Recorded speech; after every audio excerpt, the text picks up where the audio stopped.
Berpikir secara berlebihan bisa membuat Anda semakin stres dan bahkan menjadi gila. Jika permasalahan pada diri Anda pendam sendiri, kemungkinan besar Anda akan menjadi terpuruk. Gimana cara merubah pikiranmu yang selalu sedih dan galau menjadi semakin ceria? Kamu sangat tepat, disinilah tempatnya. Kami King Stoic akan memberikan motivasi-motivasi penting untuk kalian dengarkan. Maka dari itu amati video ini, dengarkan dan kerjakan. Ayo kita mulai. Pesannya akhirnya masuk. Setelah sekian lama tanpa komunikasi, setelah waktu memisahkan, Anda memandangi layar ponsel, berpikir tenang. Apa langkah yang tepat yang harus saya ambil saat ini? Jawabannya sederhana namun penting. Jangan bereaksi secara emosional. Tanggapilah dengan strategi dan kedewasaan. Situasi ini bukan tentang membuka kembali percakapan yang telah usai atau membiarkan diri terbawa oleh romantisme masa lalu. Ini adalah momen untuk menjaga kendali atas diri Anda, melindungi stabilitas emosional Anda, dan mengingat bahwa Anda memiliki hak penuh untuk menentukan siapa yang layak menerima energi, perhatian, dan kehadiran Anda. Melalui video ini, saya akan membimbing Anda memahami pola pikir yang tepat dalam menyikapi pesan dari seseorang yang sebelumnya memilih diam atau menjauh. Sebab, memberikan respons yang bijak bukanlah permainan emosi.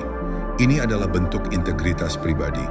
Ini tentang menunjukkan bahwa Anda telah tumbuh, bahwa Anda tidak lagi membutuhkan validasi dari siapapun yang pernah meninggalkan Anda.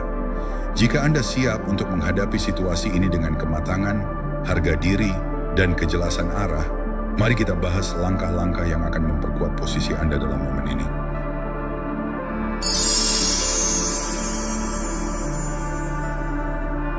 Pertama-tama, perlu diingat, tidak setiap pesan layak mendapatkan respons. Ketika sebuah pesan masuk, terutama dari seseorang yang sebelumnya menghilang, reaksi spontan mungkin adalah membalasnya secepat mungkin. Namun langkah paling bijak justru dimulai dengan jeda. Tanyakan pada diri Anda, apakah pesan ini benar-benar memerlukan tanggapan? Di era digital ini, kita dikondisikan untuk percaya bahwa setiap notifikasi menuntut perhatian segera. Bahwa setiap kali seseorang, apalagi dia, menghubungi, kita seolah wajib terlibat, menjelaskan, atau menjaga komunikasi tetap berjalan. Namun disinilah letak perbedaan antara seseorang yang memiliki disiplin emosional dengan yang tidak. Orang yang matang secara emosional memahami bahwa kedamaian batin tidak boleh tergantung pada getaran ponsel. Hanya karena seseorang memilih memecah keheningan, bukan berarti Anda harus terburu-buru meresponsnya. Tidak setiap "aku memikirkanmu" adalah ajakan untuk kembali terhubung. Kadang itu hanya momen iseng, rasa bosan, atau bahkan sekadar ingin memastikan apakah Anda masih berdiri di tempat yang sama saat ia pergi. Bayangkan, selama berminggu-minggu Anda menjaga jarak, fokus pada penyembuhan, dan menata ulang keseimbangan diri setelah relasi merenggang. Lalu tiba-tiba muncul sebuah pesan. Aku melihat sesuatu hari ini yang mengingatkanku padamu. Sekilas terdengar hangat, mungkin menimbulkan nostalgia, tapi penting untuk bertanya, apakah ini upaya tulus untuk membangun kembali sesuatu yang bermakna? Ataukah ini hanya sentuhan ringan untuk melihat apakah Anda masih bereaksi seperti dulu? Ingat, diam bukan kelemahan. Diam bisa menjadi keputusan penuh kesadaran. Memilih untuk tidak membalas bukanlah bentuk kekasaran. Itu adalah bentuk perlindungan terhadap energi Anda. Itu adalah pesan diam yang mengatakan, perhatian Anda tidak bisa didapatkan hanya karena seseorang kembali mengingat Anda di tengah kesepiannya. Pikirkan kembali, berapa kali Anda pernah merespons tanpa pertimbangan, hanya untuk menyadari bahwa percakapan itu tidak membawa Anda kemana-mana. Betapa sering Anda mengorbankan waktu dan energi hanya untuk memuaskan rasa ingin tahu orang lain. Bukan karena itu sejalan dengan niat dan arah hidup Anda. Itu bukan koneksi, itu reaksi. Dan reaksi yang impulsif bisa menjadi celah dalam pertahanan emosional Anda. Pendekatan yang lebih bijak, pendekatan yang sejalan dengan filosofi Stoik, mengajarkan Anda untuk memberi jeda antara stimulus dan respons. Gunakan jeda itu untuk bertanya pada diri sendiri. Apakah ini membawa saya lebih dekat pada nilai dan tujuan saya? Atau apakah ini hanya respons spontan demi menyenangkan orang lain? Anda tidak berkewajiban untuk merespons hanya karena seseorang tiba-tiba hadir kembali. Seperti musik yang diputar di ruangan kosong, Anda tidak harus menari hanya karena nada itu terdengar lagi. Kadang kekuatan terbesar justru muncul dari ketenangan, dari kemampuan untuk tidak bereaksi. Biarkan dia bertanya-tanya. Biarkan dia merasakan dampak dari ketenangan Anda. Sebab ketika Anda menguasai seni diam selektif, Anda menegaskan bahwa nilai diri Anda tidak ditentukan oleh kecepatan respons, tetapi oleh kebijaksanaan dalam menentukan kapan untuk tidak merespons sama sekali. Itu adalah bentuk kontrol diri yang jarang dipahami oleh banyak orang. Sekarang saya ingin mendengar dari Anda. Bagaimana Anda menyikapi situasi seperti ini? Apakah Anda pernah memilih diam dan kemudian menyadari bahwa itu adalah keputusan terbaik yang pernah Anda ambil? Atau mungkin Anda pernah tergesa-gesa merespons dan akhirnya menyesal menghabiskan energi untuk sesuatu yang tidak membawa kejelasan? Silakan bagikan pengalaman Anda di kolom komentar. Saya membaca semuanya. Dan jika Anda belum tahu harus menulis apa, cukup ketik. Diam adalah kekuatan. Sebagai tanda bahwa Anda adalah pribadi yang menghargai ketenangan lebih dari dorongan sesaat. Sekarang mari kita lanjutkan ke bagian berikutnya yang tak kalah penting.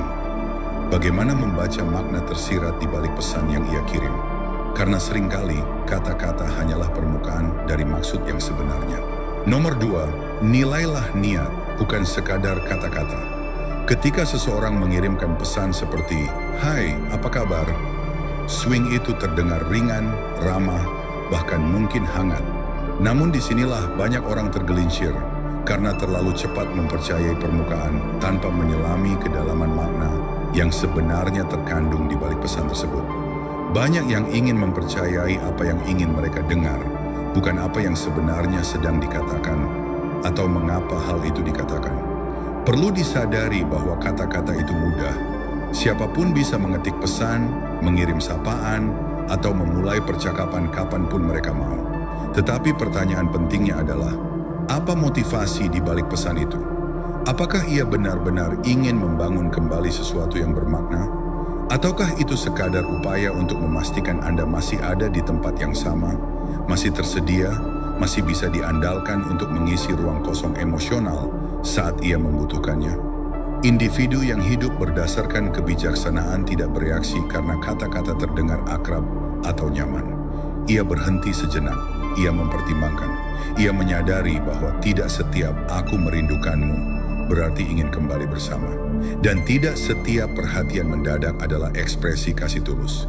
Kadang itu hanya uji coba untuk melihat apakah Anda masih berputar dalam orbitnya, siap memberikan validasi emosional saat ia merasa bosan, cemas, atau tidak aman. Coba renungkan, di mana perhatian itu ketika Anda hadir sepenuhnya, ketika Anda konsisten, menyediakan waktu, memberikan ruang, dan hadir dengan sepenuh hati? Jika sekarang setelah masa keheningan atau sikap acuh, seseorang tiba-tiba mengirim pesan, tugas Anda lah untuk membaca niatnya. Bukan bereaksi secara otomatis karena pesan itu terdengar manis atau memicu nostalgia. Filsafat Stoik mengajarkan pendekatan sederhana namun mendalam. Fokuslah pada realitas, bukan pada ilusi. Epictetus pernah berkata bahwa bukan peristiwa yang mengganggu kita, melainkan cara kita memaknai peristiwa itu. Dalam konteks ini, bukan kata-kata yang melukai atau menyesatkan, tetapi interpretasi kita terhadapnya. Maka saat Anda menerima pesan dari seseorang yang lama tak terdengar, jangan biarkan kerinduan masa lalu mengaburkan kejernihan Anda. Tetap tenang, amati polanya. Jangan hanya terpaku pada momennya. Tanyakan pada diri Anda, apakah ada perubahan nyata? Apakah ia benar-benar hadir dengan niat yang konsisten dan tindakan yang sejalan? Atau ini hanya sekadar percikan kecil untuk menarik atensi Anda kembali ke orbitnya? Orang yang menghargai kedamaian batin tidak mengejar isyarat setengah hati. Ia tidak mengemis kejelasan dari ketidakpastian. Ia menunggu meja penuh, interaksi yang jujur, konsisten, dan bermakna. Jika tidak, ia pergi tanpa drama, tanpa dendam. Kebijaksanaan tidak sama dengan sinisme. Ini bukan tentang menjadi dingin atau apatis, Ini tentang kejernihan. Ini tentang mengenali bahwa kata-kata tanpa dukungan tindakan hanyalah suara hampa. Dan ketika Anda mulai menjalani hidup berdasarkan prinsip ini, segalanya mulai berubah. Anda tak lagi terjebak dalam percakapan yang tidak mengarah kemana-mana. Anda tidak lagi terpancing oleh dinamika emosional yang berulang. Sebaliknya, Anda mulai mengarahkan energi Anda dengan sadar.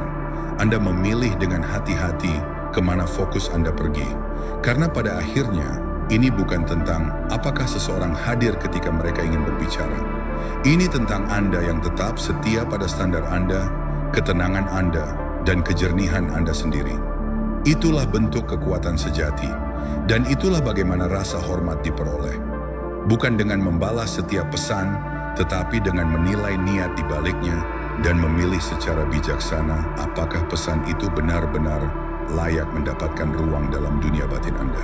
Nomor 3, kendalikan tempo. Jangan terburu-buru. Ketika seseorang mengulurkan tangan, mengirim pesan, atau tiba-tiba hadir kembali setelah hening yang panjang, mungkin ada bagian dalam diri Anda yang tergoda untuk segera menyambutnya.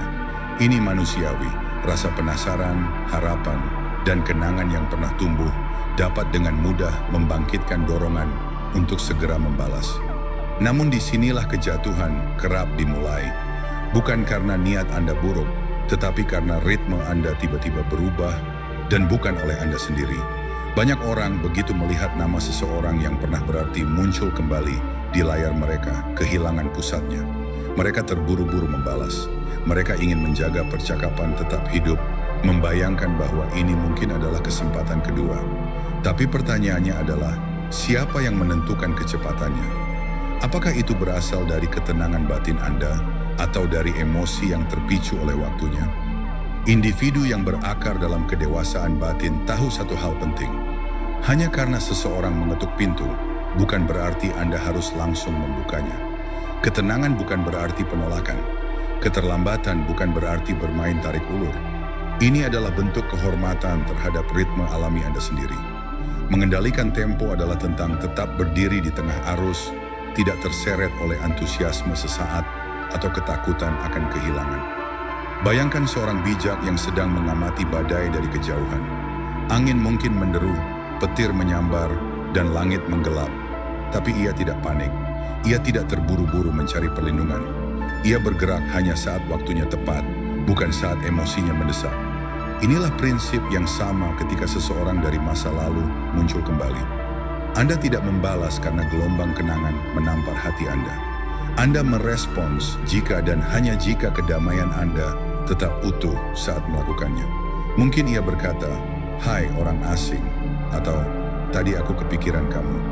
Kata-kata itu mungkin hangat, manis, bahkan menggetarkan sedikit pintu lama yang belum sepenuhnya tertutup. Namun yang membedakan Anda dengan kebanyakan orang lain adalah kesadaran Anda. Alih-alih buru-buru mengetik balasan, Anda mengambil jarak. Anda bernapas. Anda menenangkan ruang batin Anda dan bertanya dengan jujur, apakah ini selaras dengan diriku saat ini? Atau hanya gema dari masa lalu yang ingin kembali menyentuh hatiku? Mengendalikan tempo adalah bentuk kekuatan yang hening. Ia bukan teriakan, bukan permainan. Ia adalah pernyataan batin yang kuat, bahwa hidup Anda tidak akan dipercepat atau diperlambat oleh hadirnya seseorang yang datang dan pergi sesuka hati. Ini bukan tentang membuat mereka menunggu. Ini tentang menunjukkan pada diri Anda sendiri bahwa Anda cukup berharga untuk tidak tergesa-gesa.